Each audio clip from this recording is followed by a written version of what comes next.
إن الحمد لله نحمده ونستعينه ونستغفره ونعوذ بالله من شرور أنفسنا ومن سيئات أعمالنا من يهده الله فلا مضل له ومن يضلل فلا هادي له ونشهد أن لا إله إلا الله وحده لا شريك له ونشهد أن محمدا عبده ورسوله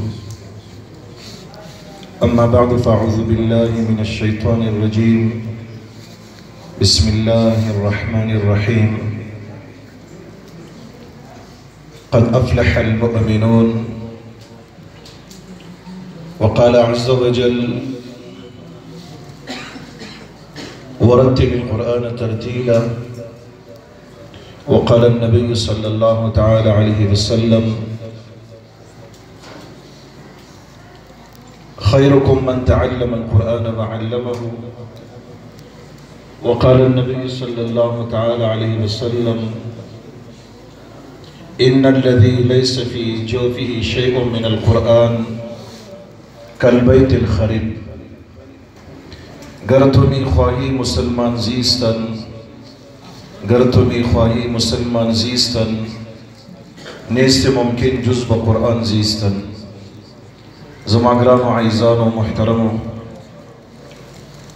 پا دین بانی مینو پا کلمه را شریک ورونو دا زمانگ استاس و سعادت و خوش قسمتی دا چی رب لا یزل خداوند متعال پا داسی مبارک با سعادت مجلس او محفل کی دا شرکت سعادت را نصیب کرو چی کم دا قرآن الشریف دا حفظ دا تکمیل پا سلسلہ کی جوڑ کری شوی دی زماگران و عزیزان و محترم مسلمانان منگ چیو گورو ہر طرف تا مسلمان پریشان دی ہر طرف تا مسلمان دا ٹینشن اور دا ڈپریشن شکار دی دا مشکلات سر مخامخ آخر دا دی وجہ سر دی وجہ دادا دا کلنه چې د مسلمان تعلق د قرآن شریف سره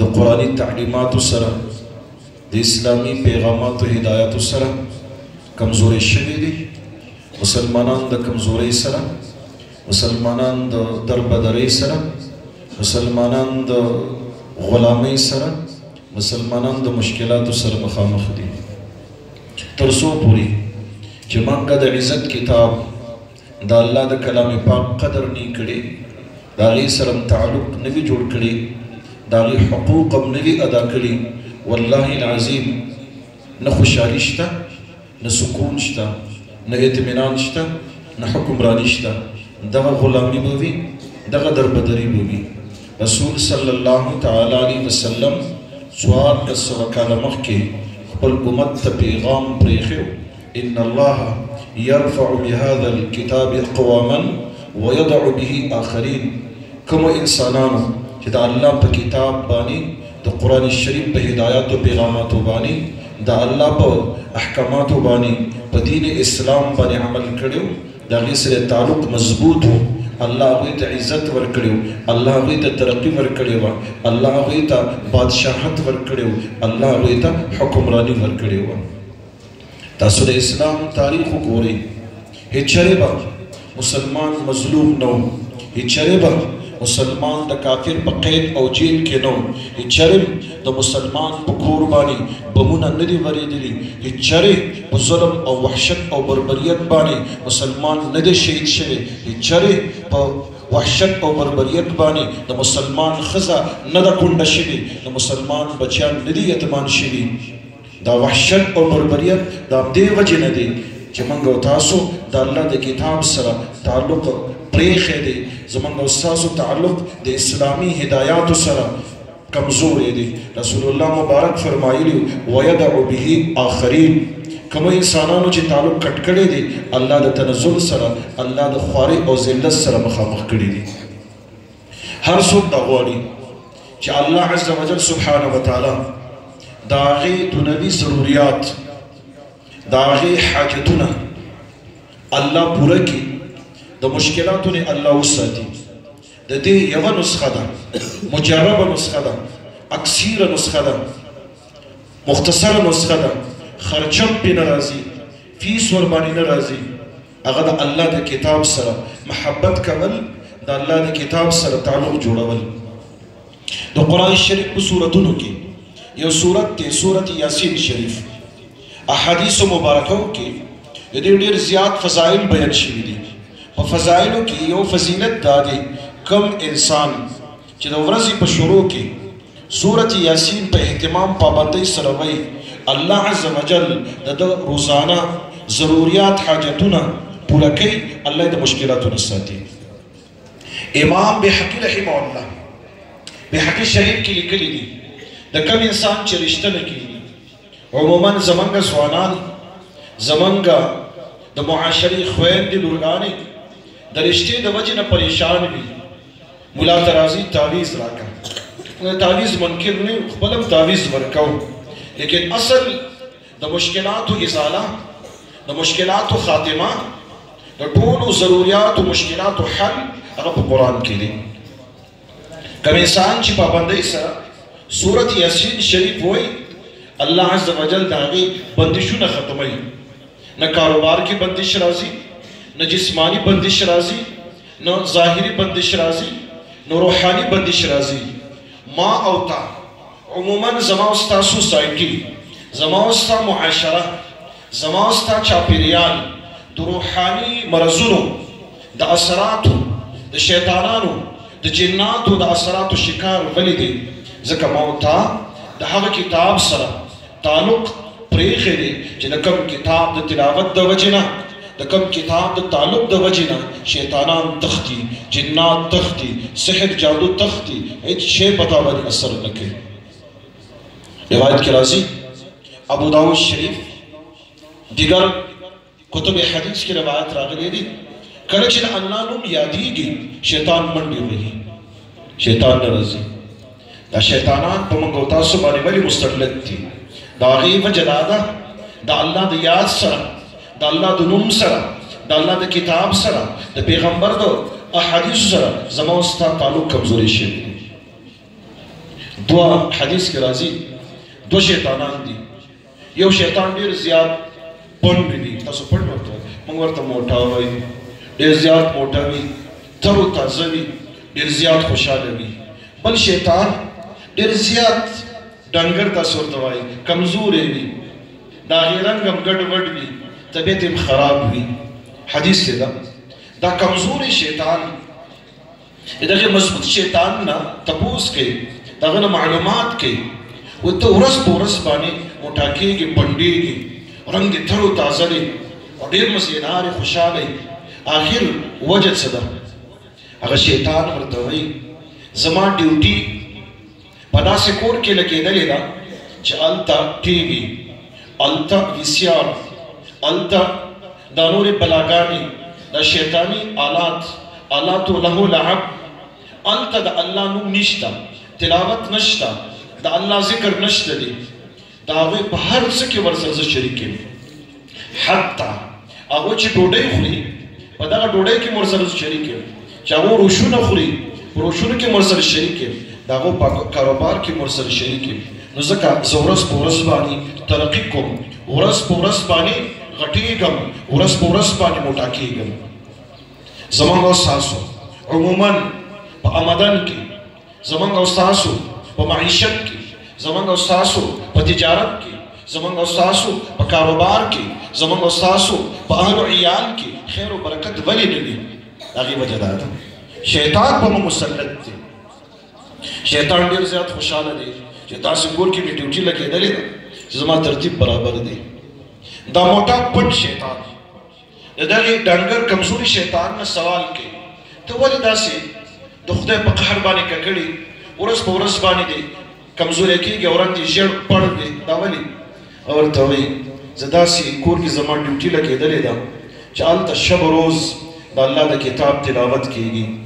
کله چې ډوډۍ خوري د الله په نوم باندې شروع کوي، کله چې ډوډۍ وخوري بیا د الله شکریه ادا کوي، اوبه چې څښي بسم الله وایي، کله چې اوبه وڅښي بیا د الله شکر ادا کوي.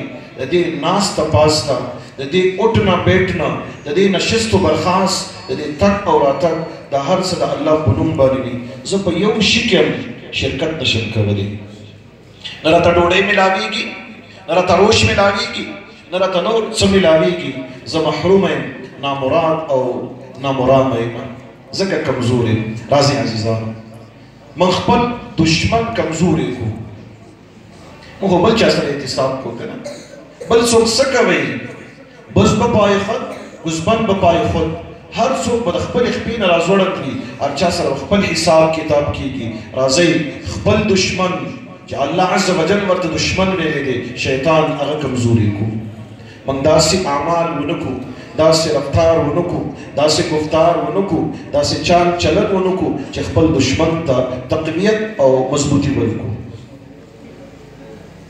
حدیث کې کتابونو یو واقع لیکلې ده علامه جلال الدین سیوطي رحمت الله علیه تفسیر دی الدر المنثور مخکې زمانه کې به کله نا کله شیطان د انسان په شکل کې راتو انسان د شکل لباس به جوړ کړو یو ځلې شیطان د انسان په شکل کې یو انسان ته راغی هغه ته یې ویلي ستا د زړه تمنا خواهش او ارزو څه ده پښتو پوهېږي که نه پوهېږي ستا د زړه تمنا ارزو خواهش څه دی هغه ورته ویل زه دا غواړم چې ستا غوندې شیطان جوړ شم شیطان ورته وایي ته مذاق مه کوه مسخرې مه کوه پیسخند مه وه په ما باندې زما نه خلک پناه غواړي اعوذ بالله من الشیطان الرجیم او ته دا وایې چې ستا غوندې شیطان جوړ شم ته ما ته صحیح خبره وکړه چې ته څه غواړې ستا د زړه مراد او خواهش تمنا څه ده هغه انسان ورته وایي زه یقیني خبره درته کوم زما د زړه تمنا ارزو خواهش دا دی چې ستا غوندې شیطان جوړ شم وایي ښه بیا هغه سړی دې شیطان ته وایي دا راته ووایه زه کوم عمل وکړم کومه طریقه اختیار کړم چې ستا غوندې شیطان جوړ شم خبره پوهېږي هغه ته وایي سړی شیطان ته وایي ما ته داسې نسخه راوښایه داسې فارموله راوښایه چې ستا غوندې شیطان جوړ شم تفسیر در منثور کې دا واقع شته دي شیطان ورته وایي توجه م غواړم دوه کارونه کوه بس ستا شکل به د انسان وي په حقیقت او باطن کې به شیطان وي لومبې د دروغو قسمونه خوره بې ځایه قسمونه خوره د خبرې لاندې ولچي د خبرې باندې ولچي په هره خبره باندې ولچي بې ځایه قسمونه خوره نمبر 1 نمبر 2 د الله د کتاب سره تعلق مه ساته تلاوت یې مه کوه کوم چې د الله د کتاب حافظان قاریان علماء کرام دي د هغوی سره محبت مه ساته د هغوی سره بایکاټ وکړه په زړه کې د هغوی نفرت پیدا کړه د هغوی مقابله وکړه د هغوی په مد مقابل چې کوم پارټي وي په هغې کې شمولیت اختیار کړه ستا شکل به د انسان وي په حقیقت کې به د شیطان وي نو د شیطان جوړېدو فارموله دا ده غوږونه به لري سترګې به لري او ځان ته به انسان وي په حقیقت کې به شیطان وي هغه انسان څومره کمال وکړو هغه ورته وایي والله العظیم زما د قسم په خدای وي نه به بې ځایه قسمونه خورم او د الله د کتاب تلاوت په اهتمام پابندۍ سره کوم او کم چې د الله د کتاب حافظان قاریان علماء کرام دي د زړه نه به هغوی سره عقیدت او محبت لروم چې ستا دا زړه در وچومه شیطان ویل های های ما ادم خطا ایستلی و زه اولاد ادم خطا ایستم اوهو دا د ادم وفادار بچی دی راځئ زما عزیزانو دا اجتماع دا جلسه ما تا ته پیغام راکوي چې د خپل نیکه آدم علیه السلام انتقام او بدل واخلو د شیطان نه د شیطان نه د انتقام او بدل اخیستو طریقه هم دا ده چې د الله د کتاب سره تعلق جوړ کړو اهتمام پابندۍ سره تلاوت کو خپل بچیان د قرآن شریف حافظان قاریان علما جوړ کړو او کم خلک چې د الله په ځمکه باندې د الله نظام غواړي د هغوی سپورټ کتابونه لیکلي دي د قرآن شریف خپل حقوق دي خپل مطالبه او غوښتنې دي د قرآن شریف په حقوقو کې لومبی حق دا دی چې په قرآن شریف په ایمان راوړي. دویم حق د قرآن شریف الفاظ د کول په ناظره باندې وي او په حفظ باندې وي. دریم حق د قرآن شریف په مطلب معنا باندې ځان پوه کول. څلورم حق د قرآن شریف په احکاماتو باندې د هغې په هدایاتو باندې عمل کول. پنځم حق د قرآن شریف د نشر و اشاعت دپاره کوشش کول. او د قرآن شریف د قرآني تعلیماتو د نشر و اشاعت دپاره زما دغه خړې پړې مدرسې دا زما مساجد دي. کوشش دا وکړو دغه د دین قلعې دا د اسلامي تعلیماتو سرچینې مراکز ادارې من آباد کو. د قرآن شریف حق به ادا شي. ورنه قرآن شریف کې الله عز وجل سبحانه وتعالی فرمایي د قیامت په ورځ باندې قرآن شریف به د الله په عدالت او محکمه کې د هغه انسانانو خلاف مقدمه دایر کوي. FIR به کټ کوي. اے خداوند متعال دغه انسانانو زه پرېښی وم مهجوره زما حقوق نو ادا کړي. د مدرسو مکمل سپورټ به کوم. زه به یو عجیبه کیسه درته وکړم. زمونږ حضرت امیر صاحب راغی اصل بیان به دا ویلي. یو سړی زمونږ په خیبر پښتونخوا کې موږ ورته وظیفه ویو. تاسو ورته زیره وایي. دا طالبان چې دي وظیفې راټولې هلته زیره راټولې. دا کوم واړه واړه طالبان چې وي دا زیره وظیفه چې راټولې موږ ورته چړي وایو. تاسو چې ورته هر څه وایي نو چړي هغوی دا وظیفه راټولوله زیره یې راټولوله. یو حاجي صاحب و هغه دې چڼو ته ویلي طالبانو ته چې دا وظیفې مه راټولوئ زیره دا به درته زه راټولوم. ویل ټیک ده طالب خو دې ته ډېر خوشحالېږي چې په مفته کې هر څه راځي. د حاجي صاحب دغه طالبانو ته وظیفه زیره راټولوله. طالبانو به خوړله. عموما زمونږ طالبان دې کې لږ غوندې شرارت هم وي. کله ناکله خوشطبي هم کوي. د حاجي صاحب را روان دي یو طالب بل طالب ته وایي اوهو زمونږ غوی هم را روان دي. غوی پېژنئ که نه د غوا مذکر نر غوی را روان دي. د دې وخت کې د حاجي صاحب په غوسه شو په قهر شو چې دا څنګه عجیبه طالبان دي. زه ورته وظیفه زیره راټولوم در په در ګرځم کور په کور باندې دومره محنت ورته کوم ماته غوی وایي. حاجي صاحب قسم وخوړ چې زه به نور طالبانو ته وظیفه زیره نه راټولوم. خپله هغه فرمایي په دغه شپه باندې زه لاړم طالبانو ته مې وظیفه زیره راټوله نه کړله. د شپې وده شولم چې ګورم د قیامت ورځ ده میدان محشر قائم دی. پولیس رات لګېدلې دي. د بخاري شریف روایت دی د قیامت په ورځ باندې به دوه پوله وي. یو هغه پل چې انسانان د میدان محشر نه ورباندې ځي او هغه په جهنم د پاسه دی. په دې به هر انسان تېرېږي. نبی وي که ولی وي ملا وي که طالب وي فقیر وي که مالدار وي هر څوک په دې تېرېږي. دا د جهنم د پاسه دی. قرآن شریف کې الله عز وجل فرمایي وَإِن مِّنكُمْ إِلَّا وَارِدُهَا كَانَ عَلَى رَبِّكَ حَتْمًا مَقْضِيًّا. او دوی پل هغه د جهنم نه پات دي چې کوم انسانان په دې تېر شي نو په دوی پل باندې به تېرېږي. وایي کله چې زه دې لومړي پل ته راورسېدم اول پل ته ما چې وکتل هغې تېرېدل ډېر مشکل و. زما ګرانو عزیزانو پل صراط باندې تېرېدل ډېر زیات ګران دي. دا به الاسانېږي چې زموږ عمل برابر وي زموږ د بزرګانو سره د ښه انسانانو سره تعلق وي نو بیا په دې پل باندې تېرېدل به آسان وي. و چې کله د پل سر ته راورسېدم یو دم په ما باندې لړزه ولګېده. بابلیک مې شروع کړو. خولې راکې رایله شولې. رنګ مې زیړ شو. پریشانه شوم. ای خدایه څنګه به تېرېږم. و چې ګورم هغه طالبان چې هغو ته به ما وظیفه او زیره راټولوله هغه په دې پل باندې صراط باندې منډې را منډې وایي خوشحاله دي. طالب الله تعالی د خوشحالۍ په ورځ پیدا کړي. طالب که سایکل لري هم خوشحاله. طالب که موټر سایکل لري هم خوشحاله.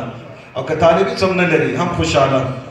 ځکه د هغه کتاب سره تعلق دی چې کوم د خوشحالۍ کتاب دی چې کوم د راحت او اطمینان کتاب دی کوم د سکون دل کتاب دی. هغه شعر سیکرٹری اسٹیٹ سیکرٹری ولستو نہ دنیا سے نہ دولت سے نہ گھر آباد کرنے سے تسلی دل کو ہوتی ہے خدا کی یاد کرنے سے. طالب خوشحال بھی زم دا غواړم چې تاسو خوشحاله شئ. راځئ د علماء سپورټ وکړئ. همدارنګه قائد ملت اسلامیه حضرت مولانا فضل الرحمان صاحب د لانګ مارچ اعلان کړی دی. موږ भरपूर په هغې کې شرکت وکړو ځکه دا صرف د مولانا فضل الرحمان صاحب اسلام خو نه دی کنه او د اسلام ټیکه نه ده اخیستې. زموږ قائد دی موږ به د هغې سپورټ کوو ځکه اسلام قرآن خو په موږ باندې حق لري. خیر حاجي صاحب فرمایي پریشانه شوم چې ګورم طالبان منډې را منډې وایه په دې پولیس رات باندې. په دې وخت کې یو طالب ما ته مخ راوړ اوهو زموږ غوی څنګه پریشانه دی. غوی خو پېژنې که نه غوی څنګه پریشانه دی. طالب بل طالب ته وایي ورشه دا غوی د لاس نه راونیسه دې پولیس رات باندې خو یې تېر کړه که نه ځکه زموږ خدمت یې کړی دی. موږ ته یې ډوډۍ وظیفې او زیرې راټولې کړې دي.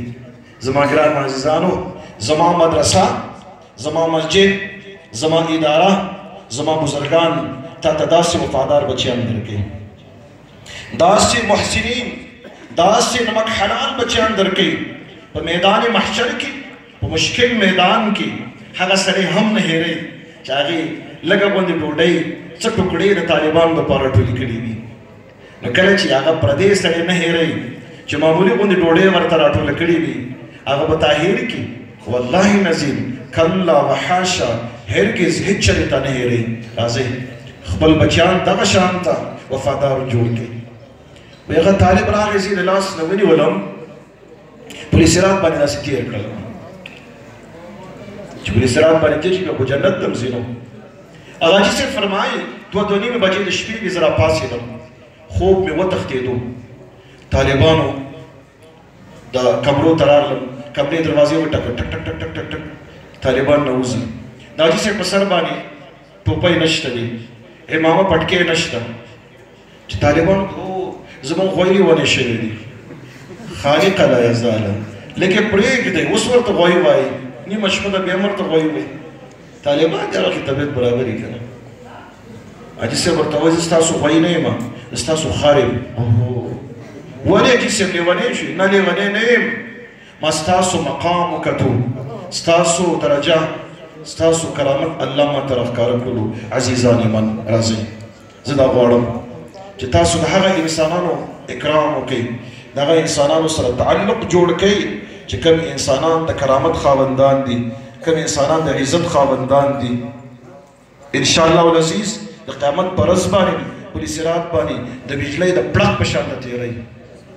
ما د قرآن شریف د حقوقو بیان درته کولو.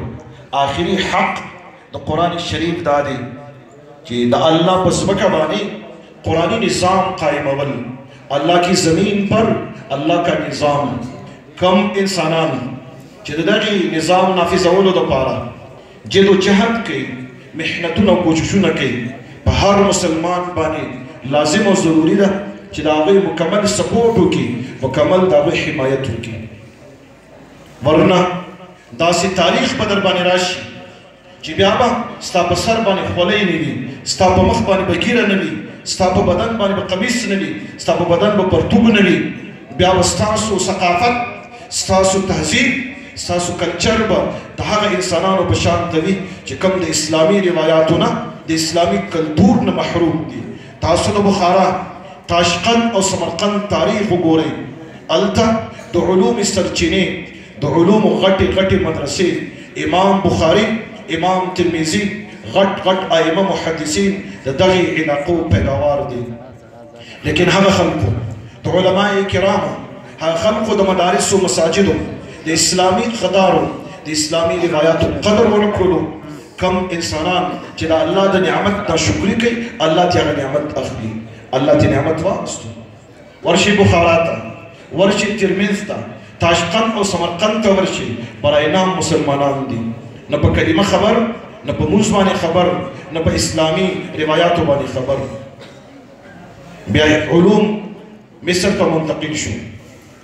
امام حافظ ابن حجر بدر الدین عینی ابن همام قاسم بن قطلب بغا دا د دین غټ غټ ائمه محدثین دا په مصر کې تیر شوي دي، لیکن د مصر خلقو د مدارسو قدر ونه کړ، د قرآن قدر ونه کړ، د اسلامي علومو روایاتو قدر ونه کړو، د حق جماعت علماو سپورټ یې ونه کړلو، په هغوی باندې څنګه بده ورځ راغلله.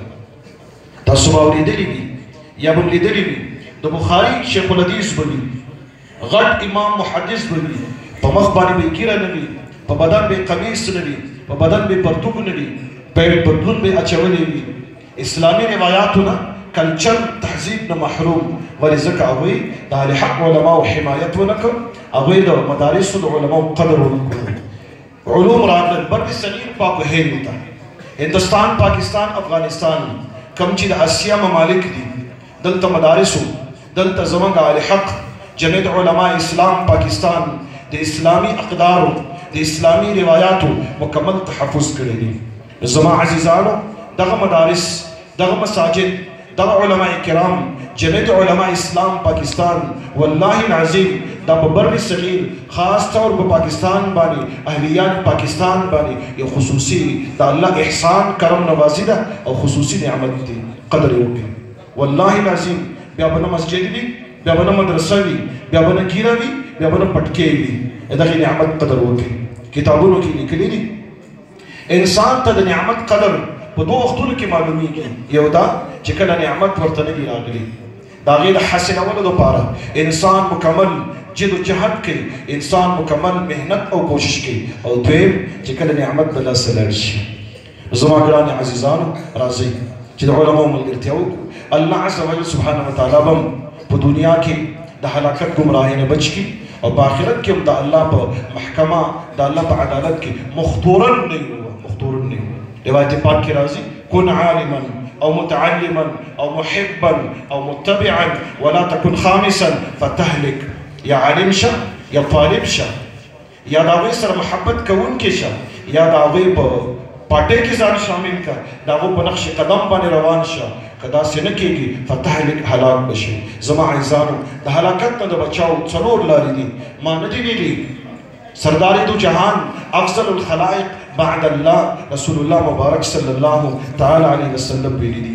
زما عزیزانو راځئ چې خپل بچیان د قرآن حافظان کړو. دغه حافظانو په برکت باندې الله عز وجل سبحانه وتعالی ملکونه علاقې د عذاب نه محفوظوي. الله عز وجل سبحانه وتعالی دغې وجې نه خیرونه برکات نازلوي او د جهنم نه د خلاصۍ اعلان کوي. او بیا حافظ قرآن چې کله جنت ته داخل شي د قرآن په برکت باندې الله عز وجل سبحانه وتعالی حافظ قرآن ته د هغې مور او پلار ته غټ مقامات ورکوي. امام طبراني رحمه الله روایت نقل کړی دی چې کله حافظ قرآن د هغې مور او پلار جنت ته داخل شي، الله عز وجل به ورته وایي و زما ګرانه حافظه قرآن لوله، اقرأ ورتقي ورتل كما كنت ترتل في الدنيا. قرآن لوله د جنت په درجاتو باندې خیږه. فإن منزلك عند آخر آية تقرأها. ستا مقام منزل په هغه ځای کې دی کور چې کوم ځای کې ته آخري آیت لولي. او الله عز وجل سبحانه وتعالی به د حافظ قرآن پلار ته په هغه ځای کې مقام ورکوي، بنگلا قصر ماڼۍ ورکوي چې کوم ځای کې د حافظ قرآن آخري آیت پوره شي. او الله عز وجل سبحانه وتعالی حافظ قرآن ته یو پړقېدونکی ځلېدونکی تاج وربسر کړي، د هغې مور او پلار ته ځلېدونکی پړقېدونکی تاج وربسر کړي. آخر کې رب جلیل اعلان کوي زه د حافظ قرآن نه راضي یم، لا اسخط علیه ابدا.